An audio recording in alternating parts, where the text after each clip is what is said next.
Latina Voices is proudly sponsored by United Airlines, the official airline of Latina Voices Smart Talk. Goya Foods. When it's Goya, it's got to be good. And Fiesta Mart, serving you since 1972. This time on Latina Voices Smart Talk, she is called the Tropical Tycoon, media mogul, show producer. We call her a Latina exitosa. Who is Nelly Galan? She has her own self-description next. And Alisa Murray is another strong, empowered woman who's gone as far as India to help orphans. A philanthropist, she's also a noted portrait photographer and columnist. You'll meet her next on Latina Voices Smart Talk. A show about universal topics with a Latina point of view. Latina Voices Smart Talk. Welcome back. I'm Minerva Perez with my co-host, Texas super lawyer Sofia Adrogué, and our guest host today, and she's an HR executive and community leader, Helen Cavazos. Welcome to Latina Voices. Thank you so much. Well, I'm thrilled so to have happy. you. Thank you so much. Absolutely. Watched you, and now I'm here. Absolutely. She's excited to be here. Okay. Well, we're a show about universal topics from a Latina point of view, so let's get talking. Absolutely. Well, the good news about this book, it's short and it's simple. Okay. Actually given by a dear friend to my daughter Sloan. It's called Help, Thanks, and Wow, the 3 essential prayers. And she says in the back, I may not know everything I need to know about God and prayer, but over the last 25 years, I've decided that the recipe for success is to keep it simple. To ask for help, It's simple. say thanks, and periodically when something happens that it's a wow, you add the wow. Something extraordinary. Exactly. And I've run into quite a few So extraordinary help, things thanks, lately. and wow. I thought it was, if nothing else, it's a nice way to spend a few moments. Okay, and we're talking about Nelly Galan today, who is a big media mogul across the world, it seems like. The woman is a dynamo, and you have something to talk about Nelly. Absolutely. I've had the opportunity to meet Nelly, the Adelante movement at the National Hispanic Leadership Institute, of which I'm a member, and she's also spoken at the Latism and the National Council of La Raza to promote the Adelante movement. And I happen to be a member. So that is, it's incredible because it's really bringing Latina business leaders together. And we needed that. And the Coca-Cola company has really sponsored and is working in this particular arena, which really is an incredible thing because, of course, you know, we really do need the sponsorship to get us going. And there's a book, the Latino List. There's a book. I want to talk about the Latino List, and it is La Lista de los Latinos, and there's the 24 top Hispanics in the U.S.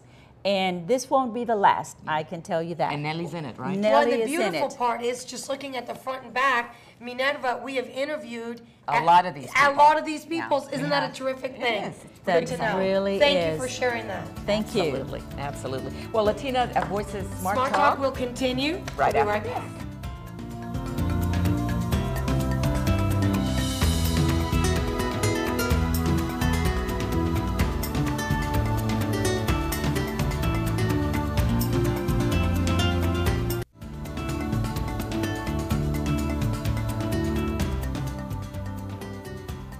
Nelly Galan can only be described as a powerhouse in Spanish language media. She was the president of entertainment at Telemundo Network, executive producer of a myriad of reality shows, and among other accolades, was a contestant on Donald Trump's The Apprentice. And all of this while she was in her 30s. Now Nelly is promoting women empowerment through her latest venture, the Adelante Movement, a national women's campaign. I know about the Adelante movement, and it's a very exciting thing for Latinas everywhere. Today, we really want to answer the question, who is the real Nelly Galan? Nelly Galan is an entrepreneur, a Latina before anything. I should have said Latina first. I'm very proud to be Latina. I'm an entrepreneur, I'm a mother, I'm a bit of a maverick, and I'm a little rogue, which is why I can't work for anybody else. So I got to do my own thing. But you did work for someone else. You were the president of entertainment for Telemundo. I was president of Telemundo. I think I tried to work within a corporation. It's very hard for me because I am, and that's why I'm happy to be at Latism with Latinos and social media, because I think people that are into blogging and people, and I'm one of these type of people that I'm a truth seeker. I like to speak the truth. That doesn't always work in a corporation. And I think when you realize that you are that kind of person, that I say what I believe, and I try to be as authentic as I can be, that doesn't always work in a corporation. So the light bulb should go on that you're meant to be an entrepreneur. As an entrepreneur, that's a great gift. What has your path been like, doing everything you've done? I think people don't realize that to do great things in life, there are great sacrifices. You know, I had a child later in my life. Thank God I had one, but I almost didn't. I almost didn't have a relationship. You know, if you hear my story, you know that I started a business and for 4 years I didn't make a penny. And my parents were like, por favor, cásate, la belleza se te va. And I had a boss, Jerry Parentia, who then ended up owning Univision, who said, when I was your age, I started a business and it took me 10 years to make money. And I thought, well, I'm only on year 4. And if I didn't have someone tell me that from the outside world, all I heard from my parents was give up. So because I didn't give up, because I sacrificed, because I downscaled and I basically lowered my overhead, I was able to survive for 4 years. And in the 4th year, I got my first piece of business. And a year after that, I had multi-million-dollar worth of business. And that's one of the things I want to talk about. We can't give up. It's not an easy road, but it's an important road. I'm a young woman, and I am not retired, because I will never retire, but I don't have to work. I work because I want to, not because I have to. And women say, well, that's you. No, every woman can do that. I'm not J-Lo. I'm not a singer. I'm not a dancer. I'm just a working woman. If I could do it, everyone could do it. And that's what I really want for us. I don't want to see a bunch of Latina viejitas struggling and working when, you know, everybody can retire at their own level. Everybody's level of retirement is different. But it is possible if instead of buying so many shoes, we take the money, put it away for bigger things, like buying a building, like buying a home in your country of origin, like, you know, sending our kids to college so they can help us. We have to put money away for bigger things. Tell me about the Adelante movement. The Adelante movement started, you know that I've had this career, worked really hard as everybody, you know, the career sounds great, but it's been very hard. And 4 years ago, I was on Celebrity Apprentice, and Gene Simmons said to me on the show, you know, why do I feel like you're climbing a mountain the hardest possible way, like you're an immigrant, like you don't own your success? And it kind of made me think, like, what is it about us that we don't quite ever feel like we've arrived? And in the middle of all that, I was asked to be part of the Coca-Cola Advisory Board. And on the board, I heard Latinas are the #1 emerging economic market, not just in this country, in the world. And I just said, oh my God. And they said, the world is their oyster. They, you know, every company wants to give them money, but they don't know where to go or how to do it. And I go, oh my God, I'm very lucky because I've been an entrepreneur. I've worked for 5 billionaires. I have made money. I decided to take a sabbatical when the economy tanked and go back to school. And in that period, I thought, I'm going to do something for Latinas. Yo no me muero. I'm not going to die without doing something. And I realized with the research of Coke, they said the reason Latinas are not going to the highest places is because no one is inviting them in. And I realized we're not going to do it if we don't go on the road, city by city, and show Latinas where the opportunities are. Media mogul, Latina media tycoon, women's empowerment advocate. New York Times called you the tropical tycoon, a power broker. What do all of these titles mean to you?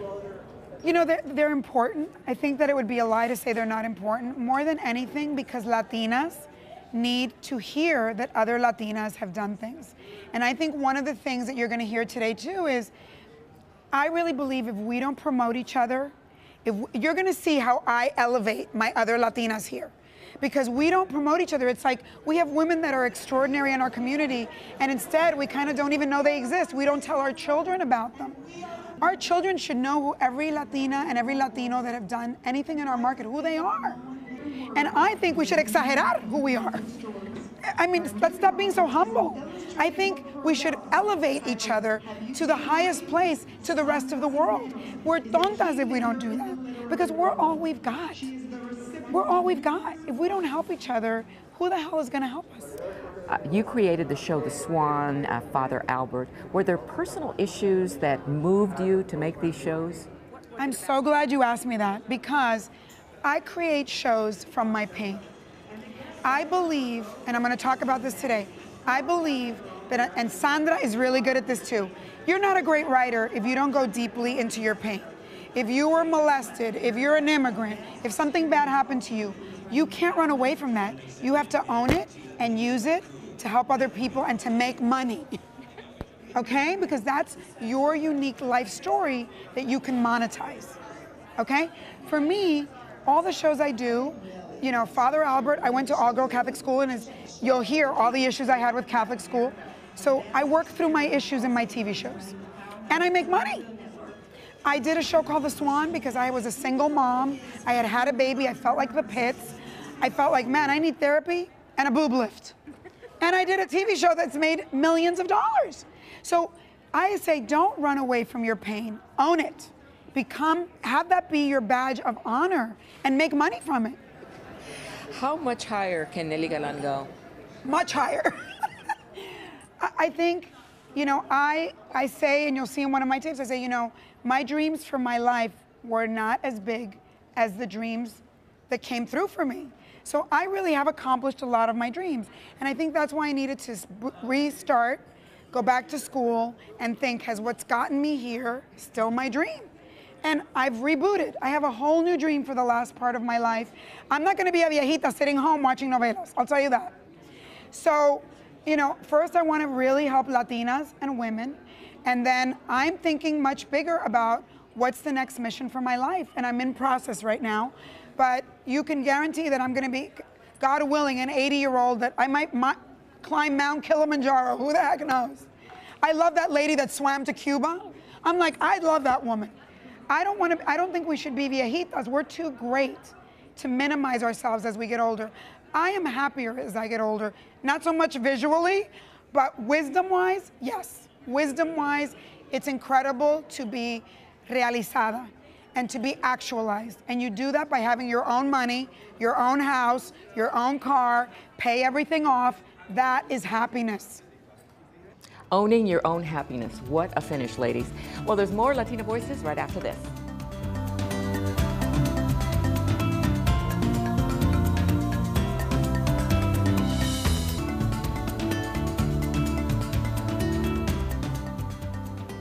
Alisa Murray is a noted artist with a camera. Her widely known portraiture studio is her canvas. She's also a community leader and magazine columnist who writes about women for women.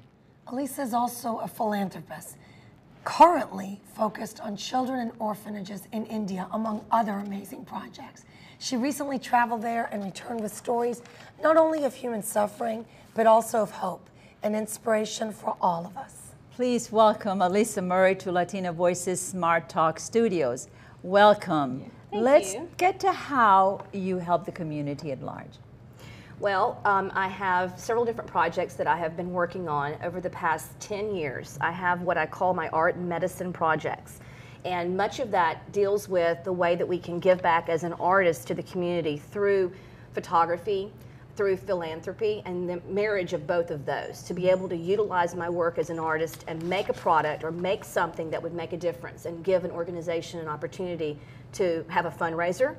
My work with breast cancer over the past 10 years has generated about $70,000 total from the studio to give back to research in various different organizations in our community, MD Anderson, Memorial Hermann, to name a few. Currently, I'm working on a pediatric kids cancer calendar. It's in its 4th edition for Texas Children's and the Snowdrop Foundation. The children in the calendar have been going through and are currently having treatment as cancer. I want to say the word survivor because they're children, they're babies. Mothers for the breast cancer calendar, over all the 10 years that I did that work, have all survived breast cancer. So they were at that point in their lives whenever I began that work. And then my recent work in India has been work with the Hope Endowment to go to the orphanages there and take care of photographing the children and documenting them and you know, their needs and what they need to have continued efforts towards, you know, building more orphanages and helping get more children off the streets. Let's expand on that, because you went there and you went with camera in hand and you saw the need, the sheer poverty, these children who obviously struggle every single day of their lives. What did you see? Minerva, I was so shocked at the ability to throw away children. I mean, we hear in the United States don't do that. And you know, I know that some children fall through the cracks, I'm sure everywhere, but the mass quantities of children that were just malnourished, that need to find a place, just basic roof, food, nutrients. Yeah. I mean, they're just missing the basic things that we all take so much for granted. And I mean, as a mother of two, and you know, I'll be the first to tell you, a doctor's daughter, I've lived a very sheltered life, you know. I was shocked, I was heartbroken to find children that were wandering the streets with no parents and no food and no hope. Yeah. It was a slice of the Slumdog Millionaire movie, really, wasn't it? It was really an eye-opener as an artist and as a mother, you know. I think, though, you know, you yourself suffered with the loss of your mom when you were young, and I suspect it gives you a sense of empathy. I mean, I think that's part of your recipe for success as an artist, because you are cognizant of what adversity is like. It may not be exactly in the form of what some of these kids are experiencing, because you did, as you said, you know, had the luxury of having a father who was a physician and could care for you, but you can tell that you've lived and that you've experienced and that you've hurt. Tell us how that works into whether it's the small miracles or the inspiration calendar that you did before, the other things you do. Well, the basic premise for the Hope and Inspiration calendar was that, you know, I had never, well, throughout my childhood, pictures of my mother were very, very few. And one of my good friends, when the children were, Victoria Ann's little friend was about 3 years old, she was diagnosed with breast cancer. And I was so moved by that because my Uncle Jim, who was a photographer in Tyler, would give me photos of Mom, and I wanted to be able to do that for her daughter in case something happened. And so I remember calling her up. It was 2003, and you know me, you know how I am. You know, I'm not making any special arrangements to try to save feelings. I called her and I said, "Listen, you know, here's the scoop. Mom got killed, and I need to make sure I've got photos of you, you know, for Jackie. And I'm sorry, you know, I'm not hoping or wishing, I'm praying that you're going to make it, but in case you don't, you know, ... And so that's how the whole thing began. And I think a lot of what I do is based on that. You know, I'm able to sit down with parents who've had a child.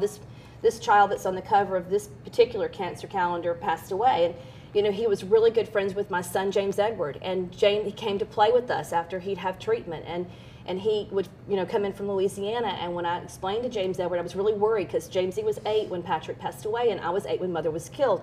And I sat down with Jamesy and I said, "Gosh knows, you know, Patrick has gone to live with baby Jesus." And he said, "Oh, I'll see him someday." And I was just so struck because that's the kind of attitude I had whenever my mother was killed. I was kind of like, this is not the end of me seeing my mother. This is just the end of the time I have with her right now. And when I went to India, you know, the children don't have parents. They don't have a mother or a father.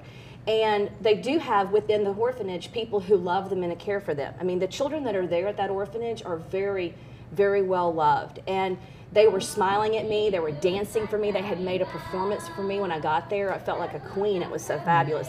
And one of the things that I wanted to leave for them behind is a photo for them to have of themselves, because again, photography is such an important thing to have, for you to remember someone who's passed away, for you to have a value to who you are as a child, to have something that's so frivolous in their eyes. I mean, food and water and shelter are so important. Photography is like the last thing on their list of things that they would ever ask for. And to give them something that was so not on that was what I was trying to do. But your photography is for the good. I mean, you have used it endlessly to raise money for various projects, but you're also a columnist. You write about women for women. Talk about your column. Well, I began Living the Sweet Life in 2006, and it's just very much, I always say to everybody, it's very like Paul Harvey. So if you're a Paul Harvey fan, and you know, God rest his soul, that's who and what I was inspired by with that particular opportunity. And I've been blessed enough to be able to write that every single month since then. And so it's really got a following. There's over 100,000 readers now, so it's just really cool. You know. Well, I'd like to expand a little bit on the work that you do, the photography that you do. It's just amazing. I'm just impressed by just looking at these beautiful babies. I'm sure that it just gives a lot of, you know, inspiration to the moms and the parents. But I was particularly struck by the photos of the children from India, because as you say, you left them something. But to me, that puts a face on a real human being. You know, when you talk about need, there's need everywhere. But when you look at the specific faces, and they're smiling, I mean, to me, that just really is inspirational. So tell me how that moved you and how you want to continue this work. Well, I was heartbroken when I got there, and I didn't know what to expect. And after I got home and got back to Sugar Land and was able to kind of process artistically what I'd done and what I'd come home with, I knew that I would never not go back. You know, it was one of those things, people were like, oh, are you going to go back? Of course I'm going to go back. There's a lot of work to still be done. But I think that if we could build bigger orphanages and we could gather more children off the streets, you know, putting a face to this situation, they're happy. Look what they've been given. They've been saved. And to celebrate the fact that this organization has been able to save so many children is just a huge effort towards, you know, bringing children off the streets. And that's why you're going back, right? Exactly. We'll close it right there. There's so many accolades that we could talk about that you own, but you know, you have a labor wing at various hospitals named after you. I mean, these are amazing things that have happened to you in your life, and obviously you're giving back, and life is giving back to you. Thank you so much for being here today. Thank you for having me. It's a pleasure to meet you. And I love the feathers. She always has little Woman after my own heart. No kidding, no kidding. We'll be back I with know more. for the first time she had more. We'll be back with more in just a moment.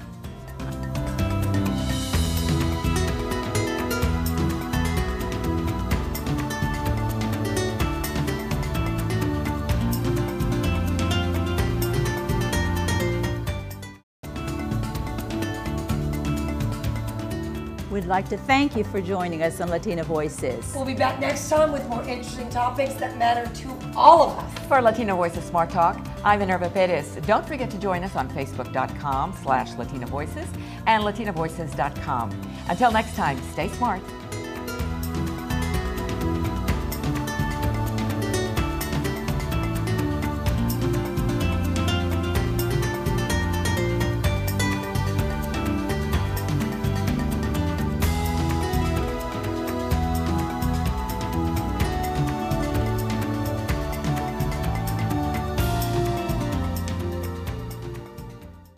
Latina Voices is proudly sponsored by United Airlines, the official airline of Latina Voices Smart Talk.